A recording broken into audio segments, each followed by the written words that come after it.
Arsii fi Harargee jechuun ilmaan bareentooti. Garaan nu bade. Akkaataa namni keenya gocha fokkisaatti walirra raawwachaadhaa jiru. Laata namummaa ni qabaa jarri kun waan jiru gaafii keessa nama galchan. Ummata kana walitti hin jinneessinaa, ummata kana walitti hin hammeessinaa, godaannisa seenaa ummata kana jidduutti hin dalaginaa. Mee dhuguma rabbii dubbachuudhaaf abalu bar Harargeetu bakka kanaa gaafa kanaa isaa karaa deemu nurraa ajjeese, Arsiitu bar gaafa kanaa bakka kanaa nurraa ajjeese jechuun nama toltii madugatti. Ilmi Aadam kaleessa Qaabil Haabil ajjeese. Namni gosummaa wal qoodanii, gandummaa wal qoodanii, wal falaxuu, wal cafaquu, wal fotteessuu, wal ajjeesuu karaa godhe diliin cinaan tokko ka isarra jirtu beekuun barbaachisaadha. Harargeen tootiyya baadiyyaani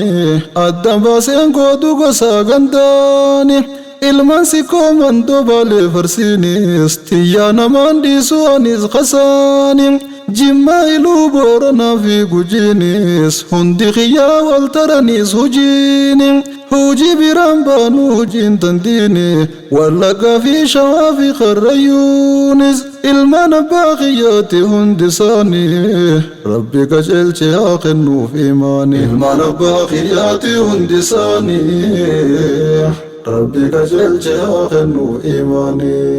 Ilma lijii yaasuu hafee walloonis guddiseen jaaladha isaan nafooni. Gosummaa fi gandummaa waan balleessan malee waan tolchan hin qaban. Gaafa namni gandaa fi gosaa wal qooduu eegalee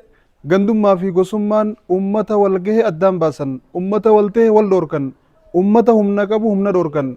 ummata karaa tokko deemu karaa isaanii gargar taasisan, ummata heddummaatee waliin deemu adda faffacaasanii xiqqeessan jechuudha.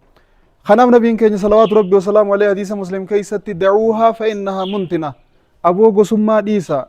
gandummaa naannummaa dhiisa, wanni tun ajooytuudha janii ansaarotaa fi muhaajirtoota irraa dhoorkan, nullee akkasumatti irraa nu dhoorkan.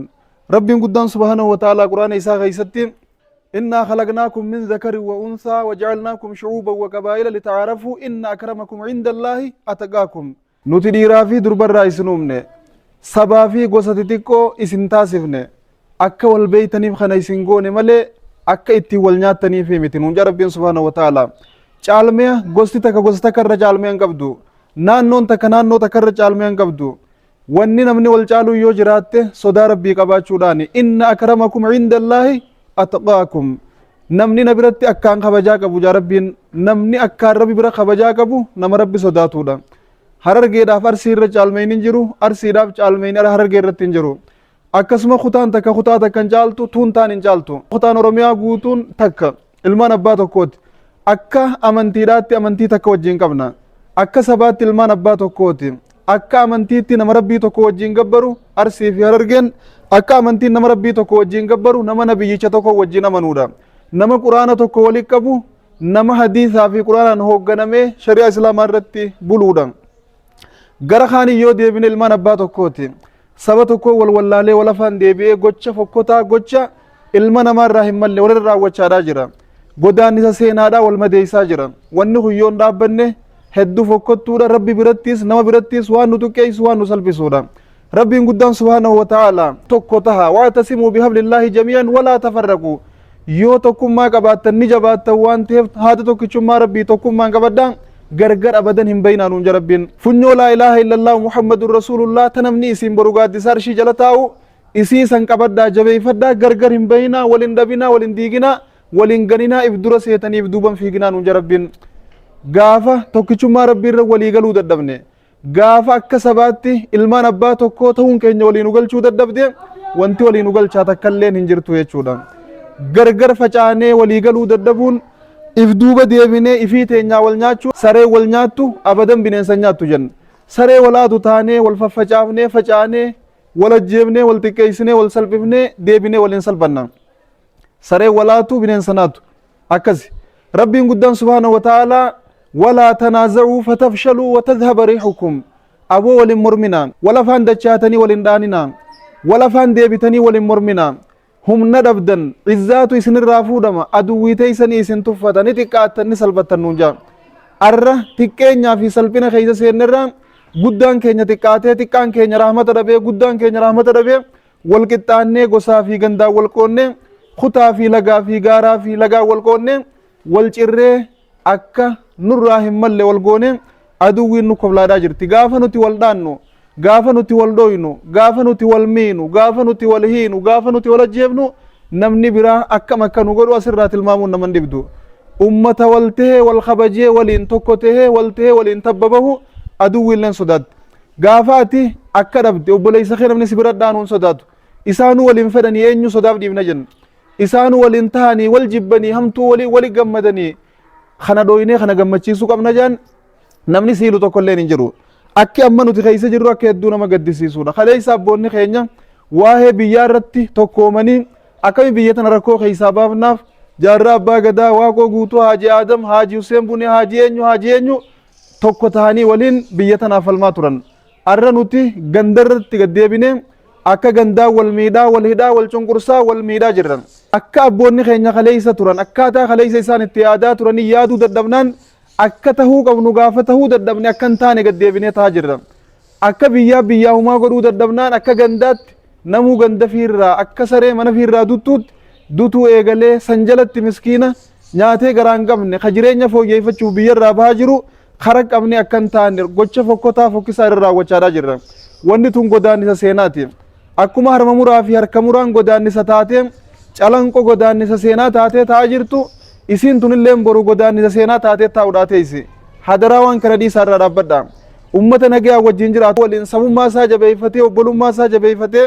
gara fuulduraa waliin deemaa jiru iyyaalloon kashlabbeen duriyyeen addaan hin baasinaa dhiisaa ummata kana arsii fi harargee jechuun ilmaan bareentooti obboleeyyan ilmaan abbaa tokkooti yoo ta'e ilmaan adeerranii wal wallaalee wal miidhaa jiran yeroo takka achiif achitti adda bahanii yeroo takka asiif achitti adda bahanii yeroo takka asiif achitti adda bahanii wal qoqqoodanii wal miidhuun akka gandaa walii tumsanii wal miidhuun akka naannoo walii tumsanii wal cunqursuu waan amantii teenya keessatti ajooytuudhaati da'uuhaa fa innahaa muntina aboo ajooytuudhaa dhiisaa waan kana jannabiin keenya salawaatu rabbi wasalaamu alayhi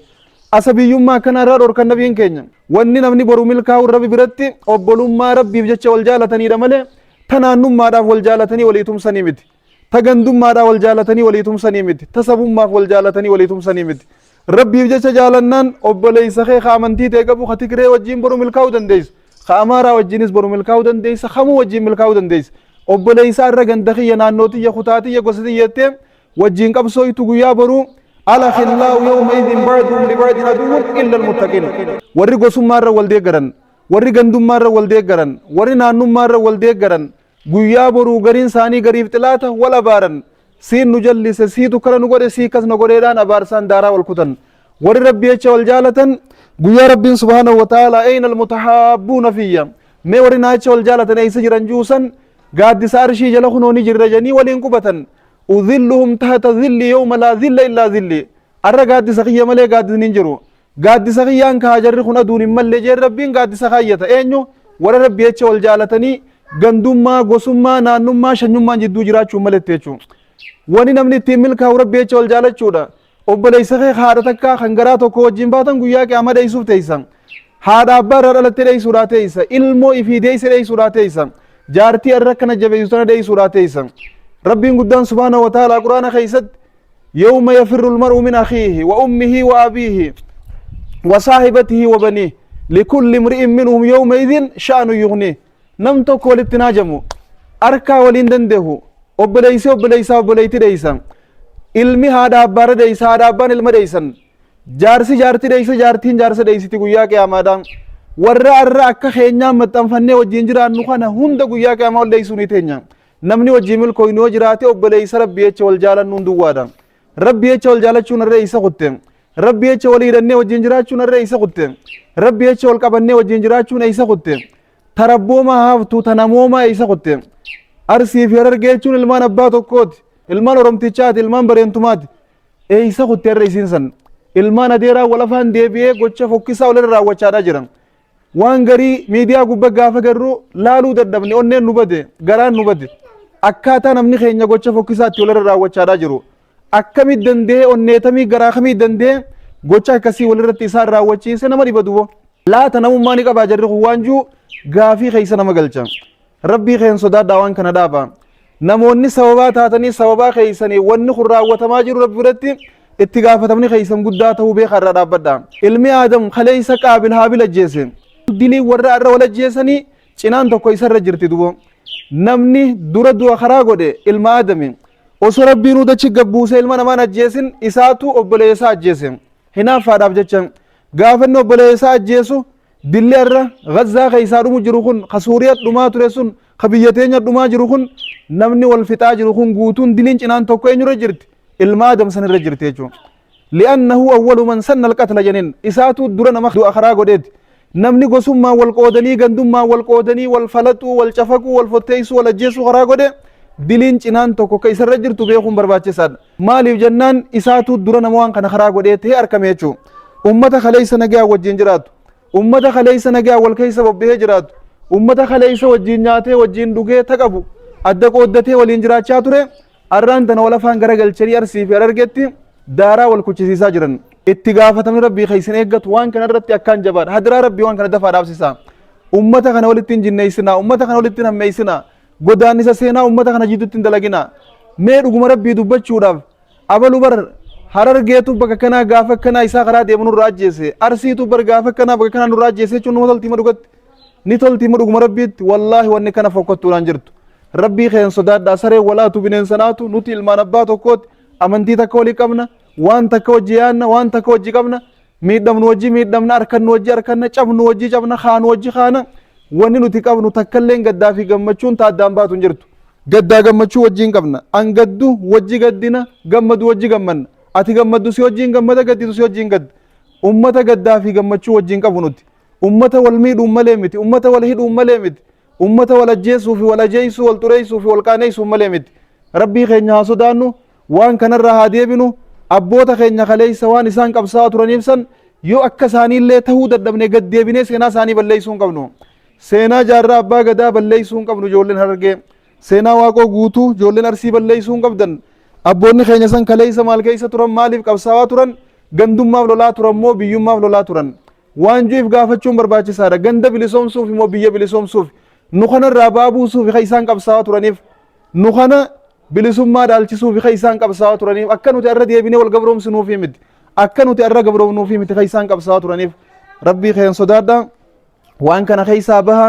waan kana dhiisa wal jabeeysa wal qabadda wal araarfadda wal mararfadda wal hammadda wajjin jiraadhaan dhaamsa kiyya warri waan kana ibidda kana qabsiiftan isiniitu ibidda kana nama hunda caalaa dhaamsuu danda'e daftanii ka dhaamsuu qabdan asumaan dhaamsa keenya isin biraan geenya insha Allah yoo deebine walitti yoo jiraanne deebine wal agarra khayrii irratti milkii irratti gammachuu irratti gaddaa irraa kana keessaa baanee wanni kun hedduu qalbii nu cabsuu jira hedduu irraa gaddaa jirra daftanii kan irraa dhaabdan kabajaa fi jaallaan irra deddeebine maqaa rabbiitiin isin gaafanna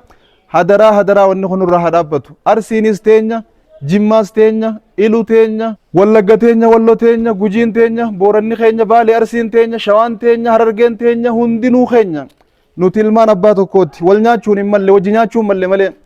wal dhaanuun hin malle balaa walirraa dhaanuun malle malee wal miidhuu fi walidhuun hin malle balaa walirraa hidhuun malle malee if wallaallee if duuba akkam fiine jaarmee aseenee akka if hin diine akka wal hin diine walit dhaammanna galatooma ulfaadhaa wassalaamu alaikum warahmatullahi wabarakaatuh